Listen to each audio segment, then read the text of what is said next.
ప్రస్తుతానికి ఇంటికాడ నుంచి బయలుదేరి ఎయిర్పోర్ట్కి వెళ్తున్నాను. మా ఊరు తీసుకెళ్తున్నా. హాయ్ గోల్ హాయ్ గోల్ హాయ్ సలాంకం. నేను మా వైపు వెనకాల ఉంది, అది వెనకాల. హాయ్ గోల్ హాయ్ చెప్పు. ఓకే. ప్రస్తుతానికి మాకు బోర్డింగ్ అయిపోయింది. లగేజ్ అంతా కూడా బాగానే కరెక్ట్గా వేసుకున్నాం. వెయిటింగ్. ఇదిగో అమ్మమ్మ వాళ్ళ ఫ్రెండ్ ఎవరో వస్తుంది పాలకొల్లు, డ్యూటీ మెంట్ అన్నమాట. ఇంకా రాలేదని చెప్పి కంగారు రొక్కులు చెప్తుంది.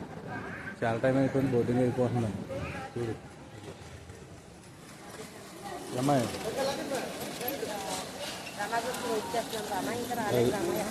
ప్రస్తుతానికి మాకు బోర్డింగ్ అయిపోయింది. బోర్డింగ్ కూడా ఎంత జనం ఉన్నారంటే ఎయిర్పోర్ట్ అన్నమాట. కువైట్ ఎయిర్లైన్స్ కువైట్ ఫ్లైట్ ఎక్కడానికి పైపత్రం అన్నమాట. D4 గేట్ కాడికి ఇప్పుడు బయలుదేరి వస్తున్నారు. చూసే వాళ్ళందరూ కూడా విమానంలో పనిచేసేవాళ్ళు అనమాట. సో వీళ్ళందరూ ఎలా ఉన్నారు, గేట్ డ్రెస్సులు ఉన్నారు, అందరూ లైన్కి వెళ్తున్నారు.